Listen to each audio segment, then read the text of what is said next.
Hello students, good morning. Welcome to the lecture number 12 of Control and Coordination.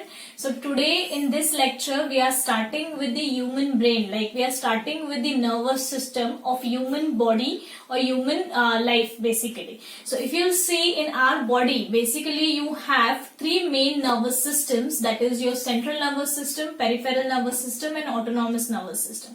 Now among them we will be recollecting certain part which you have done in the lower standards like your 9th and 10th standard, and some of the part will be a new part for you all. So today in this lecture I am starting with the different coverings and the protective parts of the brain. Other than that, I'll be starting with the central nervous system introduction. So please go through it. In between, I'll be dealing with the brain part. Like you have to remember how the brain is connected and what all different parts are there. So accordingly, I'll be explaining you all. Please go through it. If any doubts you all are having, let me know. Let's begin with the lecture.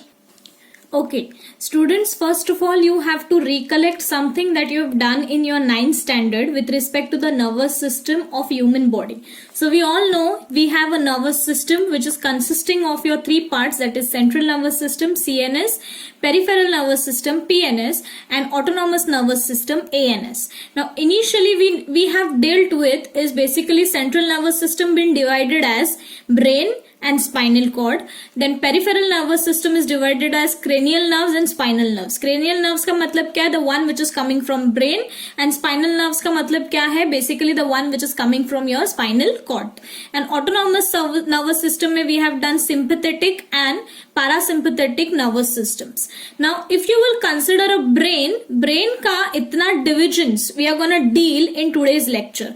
This is something which is given in a normal terms, but when we are dealing with your core topic of 12th standard, we'll be going ahead with some parts which you have never been heard. So very first is your forebrain, midbrain, hindbrain. It is divided as cerebrum and diencephalon, but actually there is one more part that I'll let you all know in the main topic. Then midbrain is consisting of optic lobes and optic chiasma basically. And your hindbrain is made up of your cerebellum, pons varolii and medulla oblongata. This is something that you have done in your initial 9th standard. In today's lecture, I'll let you all know that there are additional parts that you have to deal with when it comes to your nervous system, or to be more precise, central nervous system. So let's begin with that part. Okay, students, human nervous system, it is having your central nervous system, peripheral and autonomous nervous system. Now today we are starting with central nervous system. Central nervous system consists of your brain and spinal cord. We have already done in your previous study. Now what is the location of this brain? Basically your brain consists of, or it is located at the mid dorsal axis. What is the meaning of mid dorsal axis? Dorsal matlab पीछे वाला part. Like we know that what is the anterior and posterior part. So similarly it is like that, dorsal part and visceral part. So it is at the dorsal axis. So over here this is basically the entire brain and the spinal cord, that is your central nervous system, is located in mid dorsal axis, whereas your brain is located in the brain box, or we can also known as cranium. We can also call it as cranium, which is located inside your skull. Okay, followed by that there is spinal cord, which is located in the vertebral canal, which is located inside the vertebral column. So अभी हम लोगों को ये पता है that brain is in the middle, like entire brain and spinal cord. The entire central nervous system is in mid dorsal axis, whereas your brain is located in brain box and the cranium, also known as cranium, inside the skull, and spinal cord is located in the vertebral column. Now what it is protected by? Basically it is protected by three protective membranes. Basically, your brain is protected by three protective membranes known as meninges. So today we are gonna deal with two main concepts which is protecting your brain, that is your meninges, and one more thing, that is your cerebrospinal fluid. These two parts we are gonna deal. This is basically protecting your brain. Okay, so first of all, let's start with the first protective layer, which is a three protective layer membrane, we can say it as combination. So meninges is made up of your dura mater arachnoid matter and pia matter. Students, basically ये तीन membranes है, ये तीन layers है जो basically combine होकर के meninges form करते हैं. This meninges is basically protecting your brain. So first of all, it is dura mater. Dura mater is known as, or we can say it as, it is an outermost layer. Other than that, it is tough, thick and fibrous in nature. And what is the role of it is protective in function. Next is arachnoid matter. It is a middle layer. It is thin and vascular. What is the meaning of vascular? The one which has blood vessels, or we can say it as the vessel transport system, is known as vascular in nature, and it is protective as well as nutritive in nature. मतलब वो protection भी देता है as well as whatever nutrition which is required or transport of nutrition which is required is been provided by your arachnoid matter.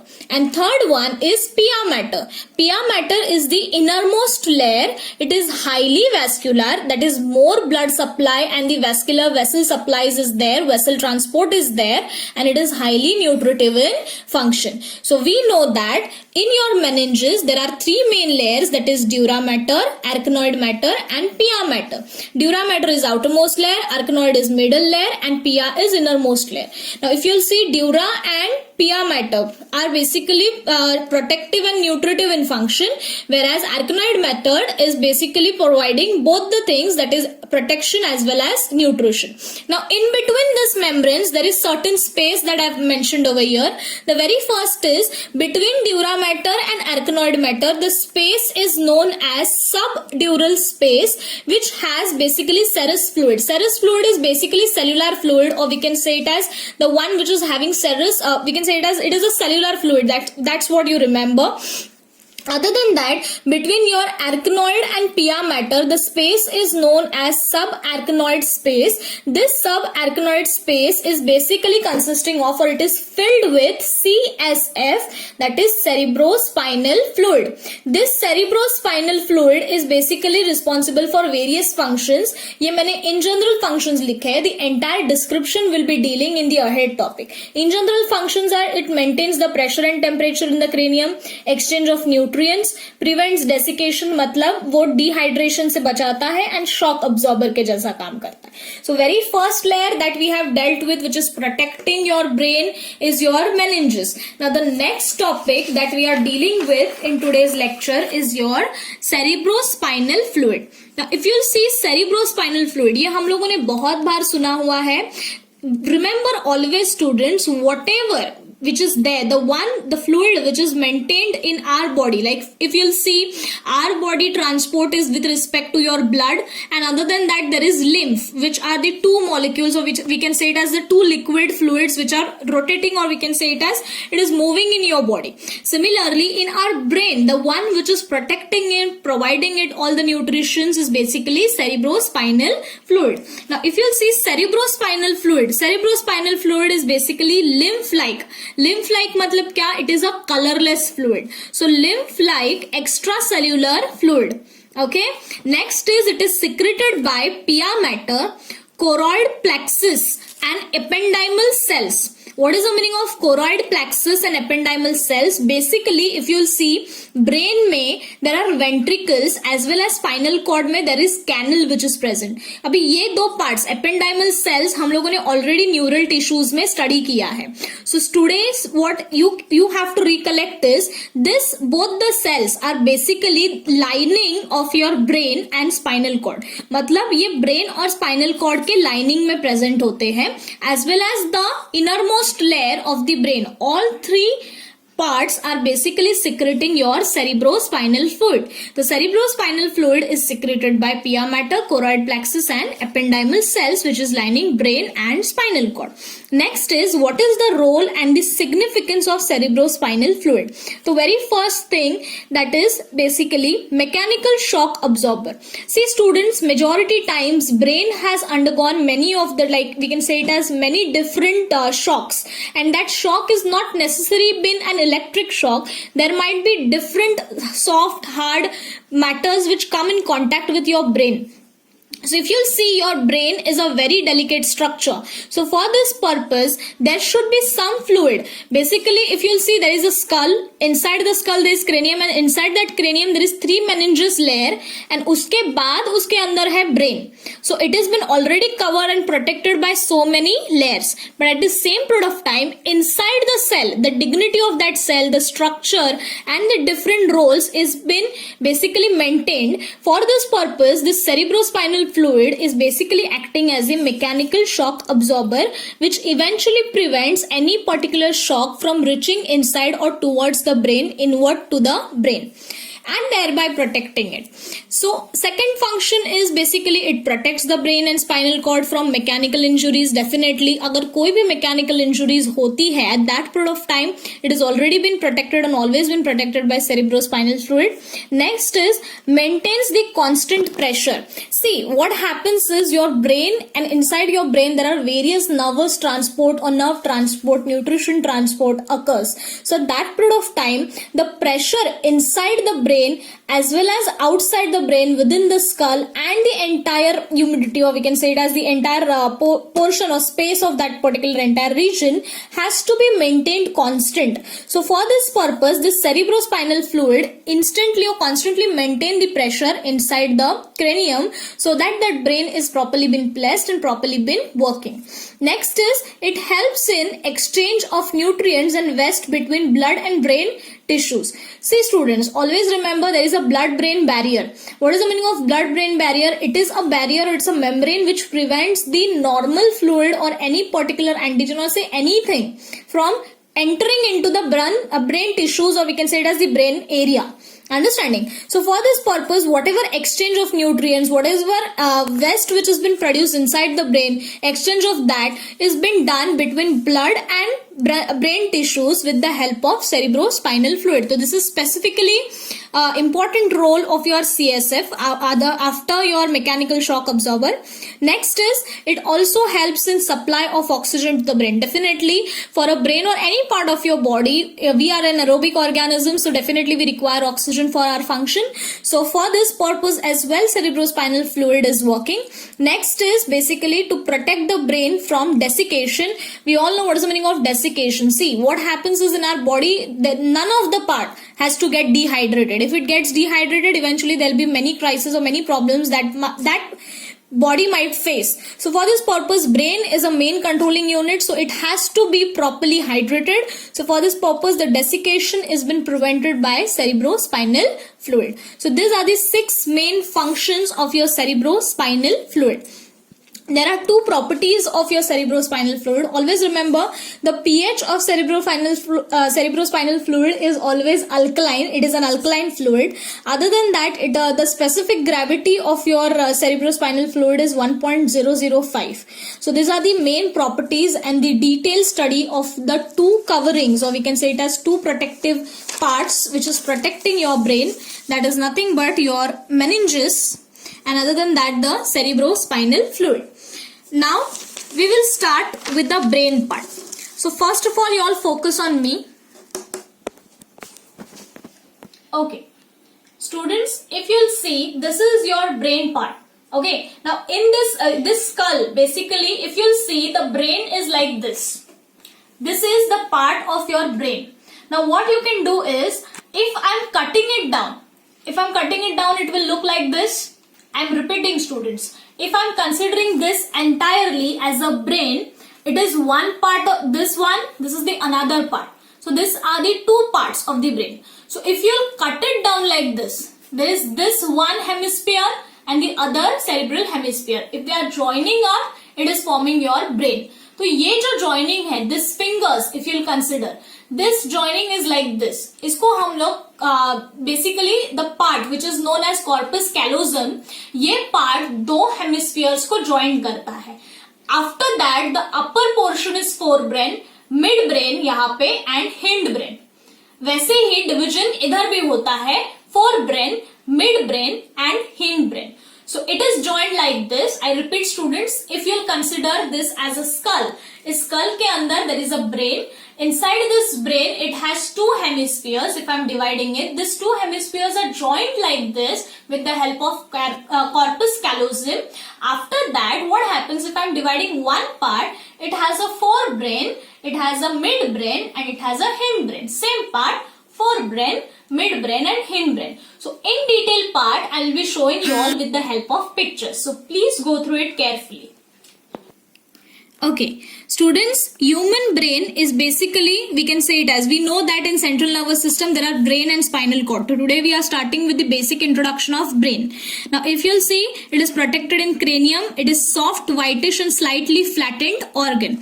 So if I'm considering a brain is composed of three parts. You will never say, now henceforth, since you all have in 12th standard now, you all will replace, or we can say it as replace the different words such as forebrain is pronounced at proencephalon, your midbrain is pronounced at mesencephalon, and hindbrain is like we can say it as pronounced at myelencephalon and metencephalon. Okay, now if you'll see your forebrain, so forebrain, okay, students, human brain is basically protected in cranium, soft, whitish, slightly flattened organ. Now brain is been divided. Today we are starting with the basic introduction of brain, the three major parts of brain. So brain is divided as forebrain, midbrain and hindbrain. Forebrain is also known as proencephalon, midbrain is also known as mesencephalon, and hindbrain is basically divided as myelencephalon and metencephalon. Now if you'll see forebrain initially in 9th standard we have dealt only with cerebrum and diencephalon. But there are three major parts. It is olfactory lobe, which is the first part. It is also known as reduced olfactory lobes, or also called as rhyencephalon. Then there is cerebrum, which is known as telencephalon, and there is diencephalon, the third part, which is further divided as epithalamus, thalamus and hypothalamus. Followed by that, there is midbrain, which is known as mesencephalon. It is divided into two parts, that is corpora quadrigemina, and second one is crura cerebri. Okay, so these are the two main parts of midbrain. Followed by that, there is hindbrain, which is divided as myelencephalon, also known as medulla oblongata, and there is metencephalon, which is divided as cerebellum and pons varolii. See students, यहाँ पे cerebrum है and this is cerebellum. Now there is one picture that I want to show you all. Just check out in it. Okay, now if you'll see over here, the outermost part, this one, which is there, it is your cerebral hemisphere, which means a cerebrum. Okay, followed by that, this is a corpus callosum. I told you all that two halves are getting joined with the help of corpus callosum. Followed by that, there is diencephalon, which is having thalamus and hypothalamus. मतलब forebrain का part किधर है? यहाँ पे एक और उसकी तरफ वहाँ पे एक. There are two olfactory lobes. Followed by that, this is the cerebrum which is present, and this is the diencephalon. ये तीन parts forebrain के हैं. Followed by that, there is a midbrain over here, the greenish part. It is a midbrain. Now this midbrain is further divided as corpora quadrigemina and crura cerebri. Followed by that, this lower part is basically your cerebellum. Okay, ये पूरा yellow, blue color and pink color. This is entirely your hindbrain, the last part, which is divided as cerebellum, pons varolii and medulla oblongata. So this is the entire brain. Cerebrum, corpus callosum and your diencephalon. Corpus callosum is dividing or basically joining up two major cerebrums, that is cerebral hemispheres, left and right. उसके बाद diencephalon, this cerebrum and your olfactory lobes is forming the upper forebrain. Green color is midbrain and blue, pink and yellow cerebellum, pons varolii and medulla oblongata is basically forming your we can say it as hindbrain. So in this way your entire brain is been divided. Okay students, in today's lecture we have dealt with the brain basically. If you'll see central nervous system, brain spinal cord में divided है. So brain के basic parts, basic divisions हम लोगों ने diagram से related पढ़ा है. सिर्फ इंट्रोडक्शन दिया है मैंने आप लोगों को. Other than that, we have dealt with the two protective parts, that is cerebrospinal fluid and obviously your meninges. So please go through it. This is a starting part. There are much more parts that we have to go in detail in the ahead lectures. So for today, I'm giving you all reference notes. Screenshot it properly and write it 2 times in your notebook. or at least one time in your notebook as a reference note so that you all will be able to go through it. Let me know if any doubts are there. I'm giving you all a screenshot. Okay, this is the first screenshot, first page for today's lecture. This is the second part, cerebrospinal fluid, and this one is the third.